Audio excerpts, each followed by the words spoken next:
So that was scary. But also, I'm excited because I just got back from a staff retreat with the company that I work with. And it's the first time I met most of the people that I have worked with virtually. We spent 3 days and 2 nights camping, which is also a first for me. I am absolutely exhausted right now.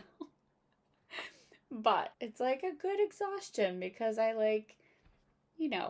totally went out of my comfort zone. I did the best I could with preparation. And I also was able to use some of these skills, if we call them skills, of recording on a computer with the staff, because we had to record a video of all of us introducing ourselves and saying like what our role is in the organization and then what we think is really special about the organization we work for. And so these YouTube videos, I'm like, not sure if this is helping or working or what are we doing. Sometimes I don't know what I'm doing, but I'm just doing it because I'm trusting that if I need it, then maybe someone else does. And it's always interesting when you kind of follow that line because those things come in handy in another place. And I find that to be the case sometimes. I don't know if I've shared this on YouTube, but I also teach for the Guggenheim Museum and I taught in person for years and now I teach virtually. And sometimes I'm doing something with the Guggenheim, and I've put in some effort to create a lesson plan and teach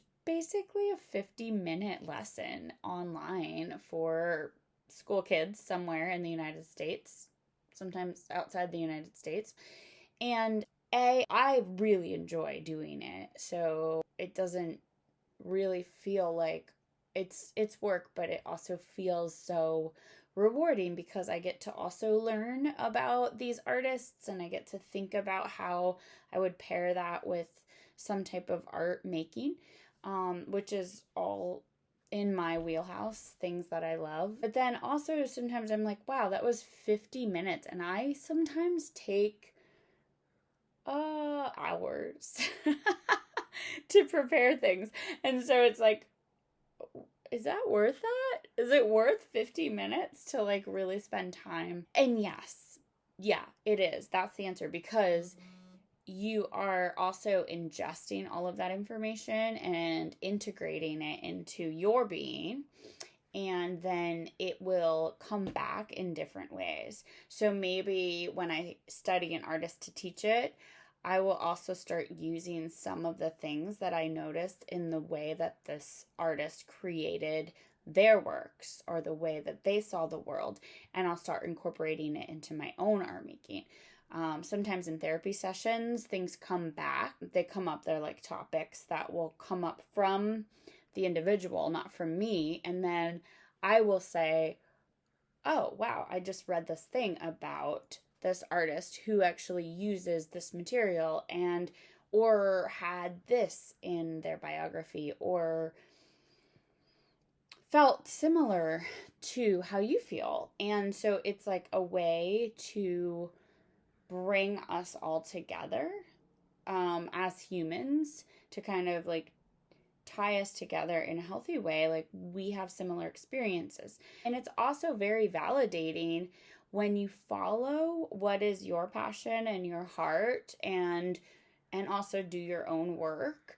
It's validating when that stuff isn't just a one-off and then you're moving forward and you never like touch back to that again, but it actually is useful in multiple areas of your life that you could not have planned on. I think about that because work isn't always easy. Even if it's something you love, it's still hard to sit down and like do the work sometimes. But there's always a payoff to doing good work. And one of the things that is the payoff is that it translates in all these other areas, usually in life. And then secondly is that you feel good about yourself because you know you did your very best and you gave it your all and you didn't like half-ass it. Like you really did. So these are some of the feelings I'm having today. I'm excited. We were camping. That's the first time I've done that.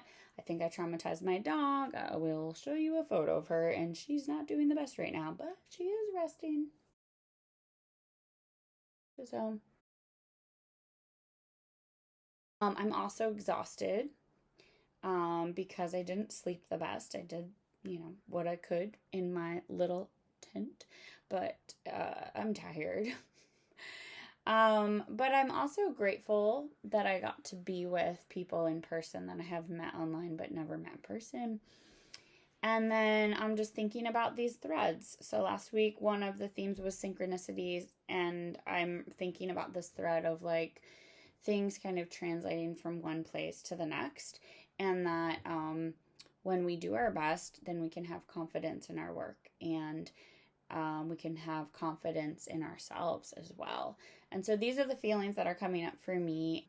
As far as artwork goes, so I am in this like tricky predicament because I think I've modeled this, but I don't know that I've said it explicitly, but like art isn't just about paint, right? It's not just about materials. It's sometimes about how we move our bodies. Creativity encompasses so many things, and that's why I love that word. That also means that sometimes the things we make aren't with our hands, but they're with our bodies. They're with our schedules, right? We talked about that last week. Sometimes the creativity feels like it is just dull and nothing, and we have to pull an oracle card or read a book or scroll Instagram. That can be positive. Sometimes it's positive depending on who you're following, and get like a spark from somewhere and then move into the next thing for us in our lives. I want to kind of open that word creativity up to not just materials, but to all of life. How are we being creative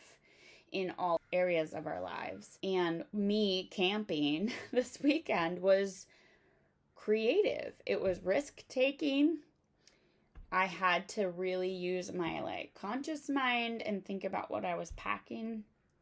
I had to take my dog, so I had to think about her and what her needs would be. I don't know that I did the best job, but I still did it. And I did the best I could do. And that's all I have.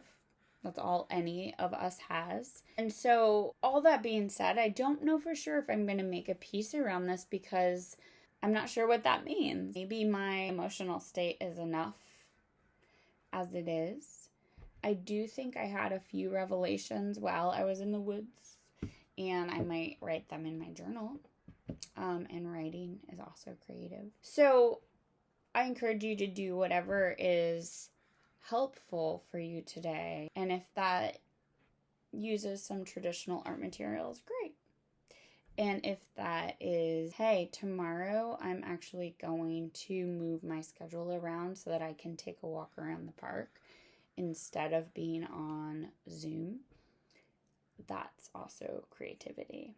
And it's self-care, and it is tuning into your emotional state and what your needs are so that you can best exist in the world and in relationship with yourself and others. So do what you need, be creative, and try and look at the world and all of the things in it as art materials, as material. And I will be saying hi later on this week, and I'm so happy that you're here joining me again for week number 5 of Make with Jae.